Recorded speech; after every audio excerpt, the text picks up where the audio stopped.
বন্ধুসকল নমস্কাৰ আশা কৰোঁ আপোনালোক সকলো কুশলে আছে বন্ধুসকল এটা নতুন ইনফৰমেশ্যন শেহতীয়াকৈ প্ৰকাশ হৈছিলে অৰ্থাৎ জনাবলৈ লৈ আছোঁ চাওক পেঞ্চনাৰসকলৰ বাবে শেহতীয়াকৈ এটা অতি দৰকাৰী খবৰ প্ৰকাশ হৈছে অৰ্থাৎ কৰ্মচাৰী আৰু পেঞ্চনাৰসকলৰ যি 8th পে ৰিভাইজ হ'বলৈ গৈ আছে সেই 8th পে ৰিভাইজৰ বাবে পেঞ্চনাৰসকলৰ বাবে কি প্ৰপ'জেল চৰকাৰৰ ওচৰত দাখিল কৰা হৈছে শেহতীয়াকৈ এটা ইনফৰমেশ্যন প্ৰকাশ কৰিছিলে আপোনালোকৰ সন্মুখত মই দেখুৱাবলৈ লৈ আছোঁ চাওক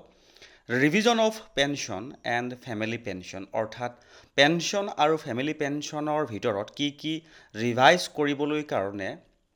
চৰকাৰৰ ওচৰত প্ৰপ'জেলটো দিয়া হৈছিলে মই সকলো সবিশেষ আপোনালোকক যিখিনি ইনফৰমেশ্যন শেহতীয়াকৈ প্ৰকাশ হৈছিলে অসমীয়াত আপোনালোকক জনাবলৈ যত্ন কৰিম আৰু দেৰি নকৰাকৈ আপোনালোকৰ সন্মুখত মূল ইনফৰমেশ্যনটোৰ অসমীয়া অনুবাদটো আপোনালোকক জনাবলৈ লৈ আছোঁ চাওক যি শেহতীয়াকৈ কৰ্মচাৰীসকলৰ চেণ্ট্ৰেল 8th পে কমিশ্যন ৰিভাইজৰ বাবে চৰকাৰৰ ওচৰত প্ৰস্তাৱ দাখিল কৰা হৈছে তাত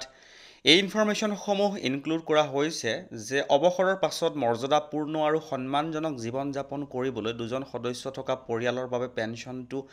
লাষ্ট পে ড্ৰ'ন বা শেষৰ 10 মাহৰ গড় যিটো অধিক লাভজনক 67% হিচাপে নিৰ্ধাৰণ কৰিব লাগে বৰ্তমানৰ 50%ৰ পৰিৱৰ্তে একেধৰণে ফেমিলি পেঞ্চনৰ 30%ৰ ঠাইত 50% কৰিব লাগে আৰু এনহেন্স ফেমিলি পেঞ্চনৰ সময়সীমা 70 বছৰলৈ বৃদ্ধি কৰাৰ কথাটো উল্লেখ কৰিছে পাৰ্লিয়ামেণ্টাৰী ষ্টেণ্ডিং কমিটিয়ে ছুপাৰএনুৱেশ্যনৰ যি প্ৰতি 5 বছৰৰ মূৰে 5% অতিৰিক্ত পেঞ্চনৰ পৰামৰ্শ আগবঢ়াইছে সেইটো ইনক্লুড কৰাৰ কথাটো উল্লেখ কৰিছে আৰু বয়স ভিত্তিক যি প্ৰস্তাৱিত পেঞ্চন গঠন কৰাৰ কথাটো উল্লেখ কৰিছে 65 বছৰ বয়সত 70% 70 বছৰ বয়সত 75% 75 বছৰ বয়সত 80% আৰু 80 বছৰত 85% 85 বছৰত 90% আৰু 90 বছৰত 100% কেইবাটাও গুৰুত্বপূৰ্ণ ইনফৰমেশ্যন ইনক্লুড কৰিছে যিহেতু কৰ্মচাৰীসকলক যি কৰ্মচাৰী আৰু পেঞ্চনাৰসকলৰ যি পে ৰিভাইজ হ'বলৈ গৈ আছিলে তাত কিন্তু এটা গুৰুত্বপূৰ্ণ ইনফৰমেশ্যন ইনক্লুড কৰা হোৱা নাছিলে অৰ্থাৎ পেঞ্চনাৰসকলক টাৰ্মছ অফ ৰেফাৰেন্সৰ ভিতৰত ৰখা হোৱা নাছিলে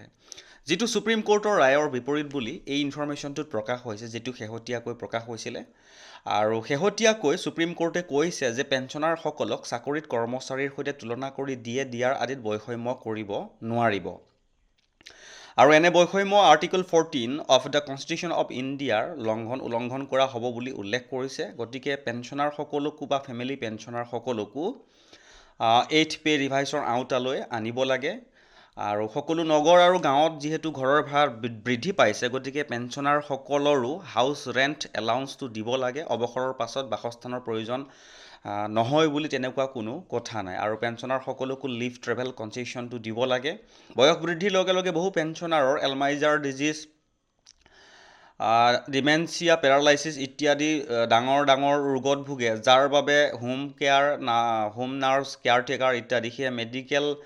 কেয়াৰটেকাৰ এলাউন্স এটাৰো উল্লেখ কৰা হৈছে ফেমিলি পেঞ্চন বা পেঞ্চনাৰক ইনকম টেক্সৰ পৰা মুক্ত কৰিব লাগে এইসমূহ গুৰুত্বপূৰ্ণ ইনফৰমেশ্যন পেঞ্চনাৰসকলৰ হৈ কৰ্মচাৰী সংগঠনৰ পৰা চৰকাৰলৈ প্ৰস্তাৱ দাখিল কৰা হৈছে যাতে 8th পে ৰিভাইজত এইসমূহ ইনফৰমেশ্যনৰ ওপৰত বিবেচনা কৰি চৰকাৰে সংশোধনী কাৰ্য হাতত ল'ব লাগে এটা গুৰুত্বপূৰ্ণ ইনফৰমেশ্যন পালোঁ আৰু লগে আপোনালোকৰ সৈতে শ্বেয়াৰ কৰিলোঁ যদি ইনফৰমেশ্যনটো ভাল লাগিছে বা আগলৈকো যদি এনেকুৱা ইনফৰমেশ্যন আপোনালোকে পাই থাকিবলৈ বিচাৰে তেনেহ'লে চেনেলটো ছাবস্ক্ৰাইব কৰি